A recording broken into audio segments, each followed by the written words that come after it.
So I literally just made like a 40-minute video, and they intentionally made sure that it wasn't saved. So I'll make it again because they're not going to stop me. First and foremost, I wanted to say thank you to everybody that is waking up and becoming enlightened and sharing a lot of the information that needs to be shared. A lot of fascinating information. I've been reading up on it. I need to research just to see if it's valid. No offense to anybody that's posting anything. I wanted to talk about some of the statements that were made about like a best friend, like a childhood friend.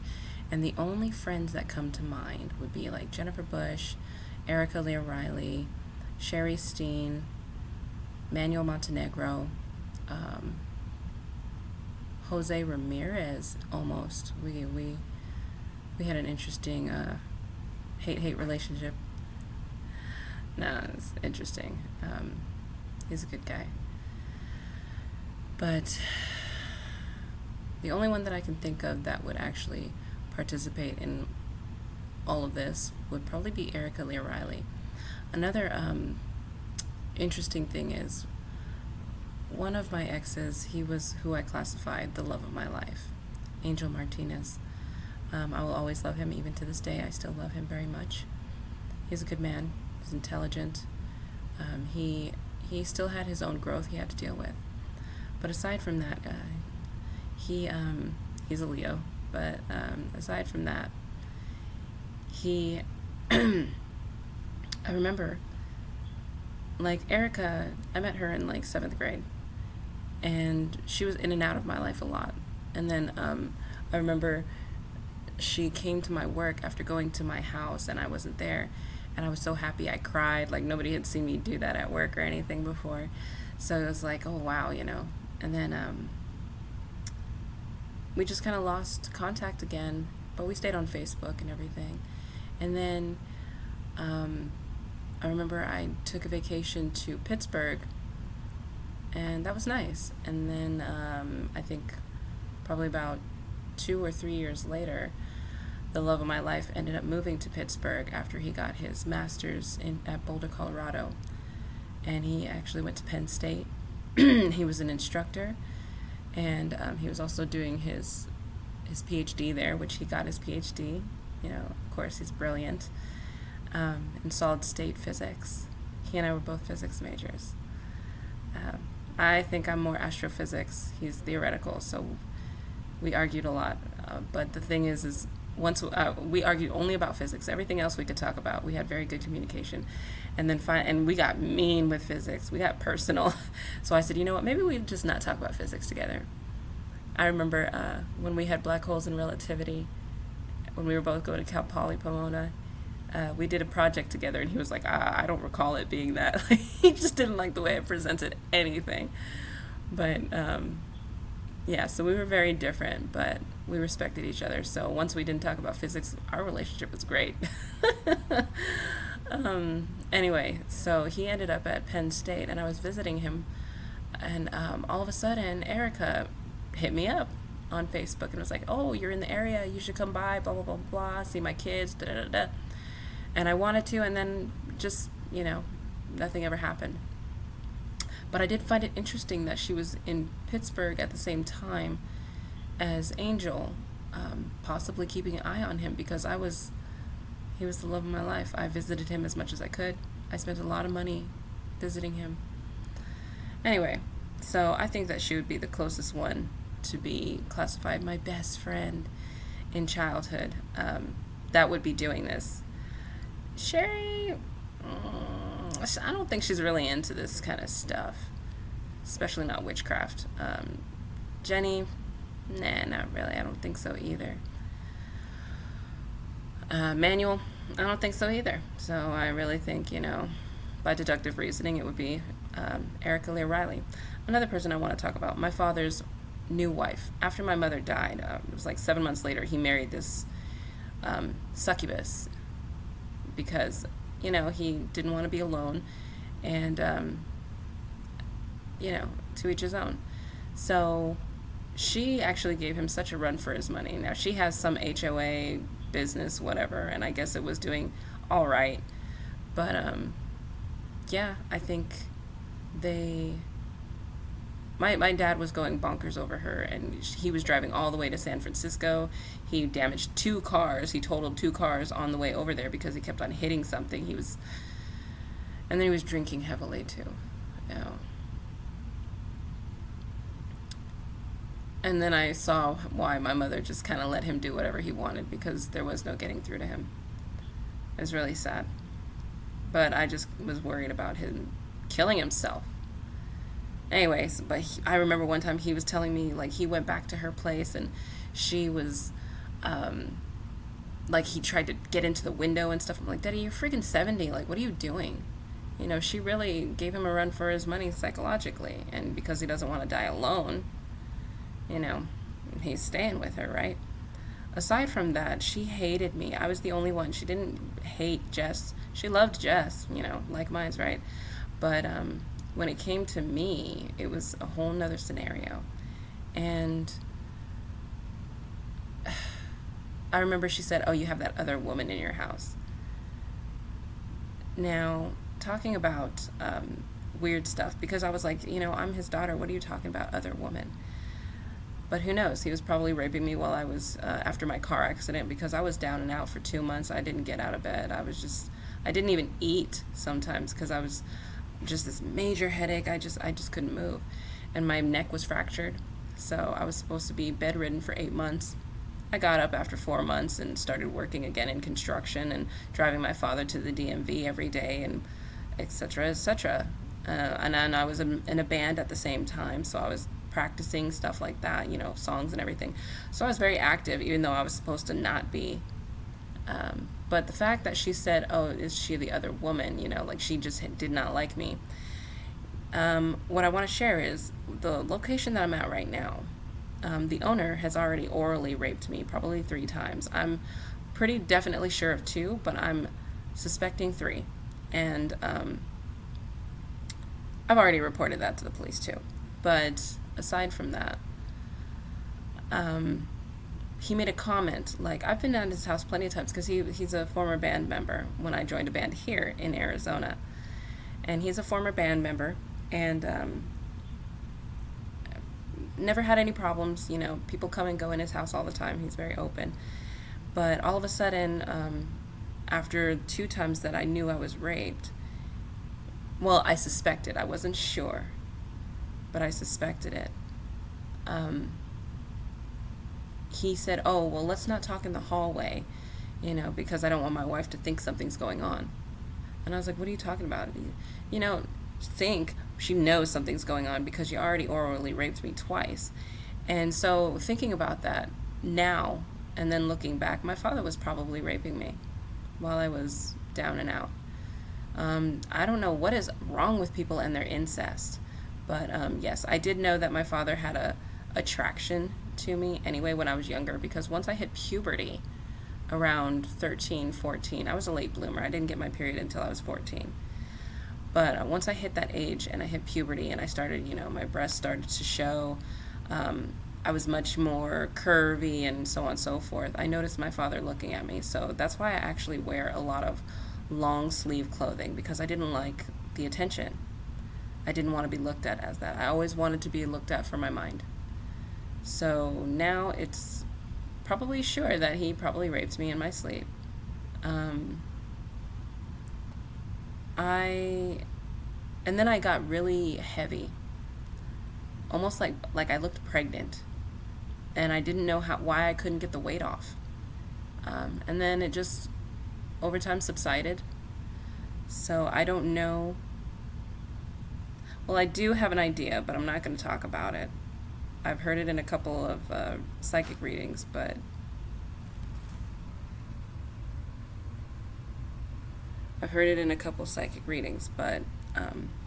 yeah. There was something else I wanted to discuss, because I made it a 40-minute video, but now I've shrunk it because I'm doing this over again, so I've shrunk it pretty good. But what I also want to share is, don't worry, I'm watching my food.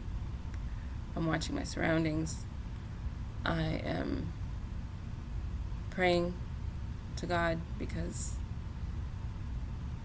I'm one small person. Even though you all think so highly of me, I'm just one.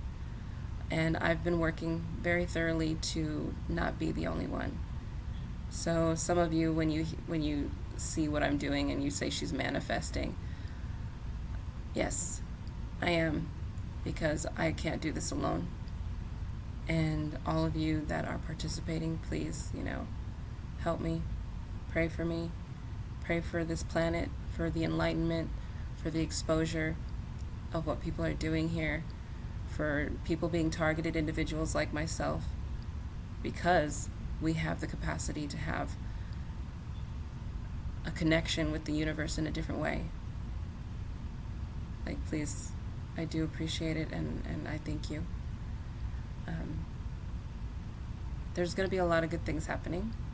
So God has provided. He's been very gracious, and I'm very thankful for all of it, even the pain, even the suffering, because without that I wouldn't be here. I wouldn't be able to be blessed. So it's very amazing, and I'm thankful. So there are good things coming, and October is going to be looking really well. And yeah, so basically that's all I really wanted to say, and I'm glad this is like hella shorter than what I was doing prior. But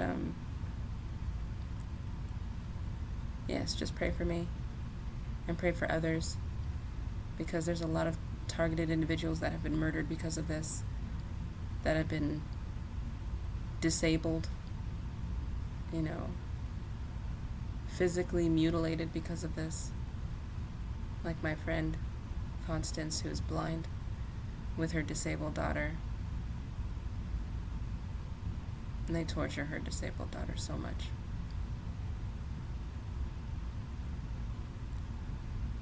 And these are sick things. And I know, sometimes it's nice to make content where we can kind of laugh at this stuff, like, oh, the chosen one whooped your butt. Some of it, yeah, I'm not gonna lie, some of it's kind of funny, you guys. But I want you to really be conscious of how serious this is. I'm gonna try to have fun, but I also want to remind you that this is people's lives on the line. This is human extinction on the line. So it is a very serious thing. And if you think this doesn't affect you, then you are not seeing the big picture. It affects all of us. If we're going to have wearables by 2030, nobody is going to be able to have free will anymore. The minute you have a negative thought, they're going to come after you. The minute you think of rebellion, they're going to suppress you. This cannot come to pass. The whole purpose of humanity is free will and expression. That's part of our humanity. And we need to not just appreciate that, but protect it. Everybody wants to talk about Elon Musk like he's the devil himself because of technology. I don't believe that. I do believe that humanity is not ready, but Donald Trump isn't God Almighty either. Look what he's doing with the laws. Look at the underhanded tones of the documents he's having people sign. They both, Elon Musk and Donald Trump, are not fully doing everything in the manner that everybody wants to believe. It's your perception. I don't believe either of them are evil. I don't. But I do understand that the dynamic of the world right now, the dynamic of politics and the electorate college, is not healthy.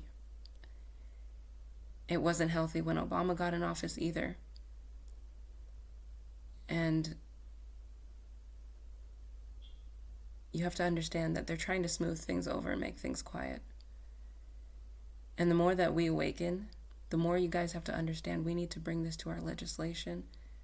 We need to bring this to our council members. We need to bring this to our police associations. Like, hey, what are you doing? Why are you using taxpayer dollars for this?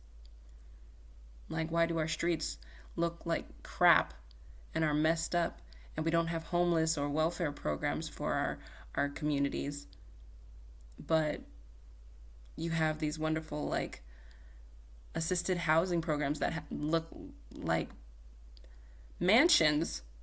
That's where all the money is going. It's not going into the public. It's going into their pockets. I genuinely think that Elon Musk and Donald Trump want to shrink the deficit. They want to shrink the extensive use of funding for the wrong things. I do believe that. But there are other players that are not allowing this. And we all need to play a part. It's not just about voting. It's about speaking up. It's about calling your congressperson. It's about talking to, your congress people, whoever that you think, the city council, speak up at the community city hall meetings. Think about who you're appointing as your chief of police. Think about who you're appointing in office for the board of supervisors. This is really important. Everybody needs to wake up and enlighten themselves and actually take action. Not violent action. Calculated action for change. So I hope everybody listening to this really thinks about this. And yeah, like I said, some of the videos are funny. They really are.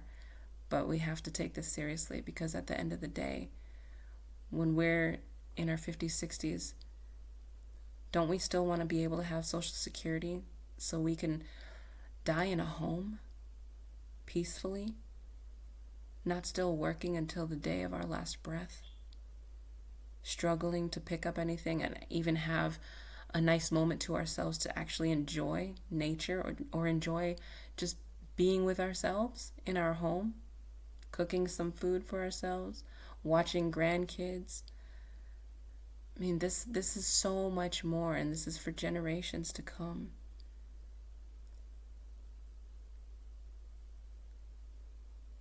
Because of my role now, I do want to have kids. I always wanted 3 kids, but I never found the right man. But hopefully the right man will come to me when he's ready. And I do want to have children. I need to now, because this is so much bigger than me. The bloodline needs to keep going. The efficiency of this service that God has given me needs to happen, and it needs to continue when I'm dead. So I hope you all really take that into consideration and really think about this thoroughly. And I pray for all of you. I hope you all are safe.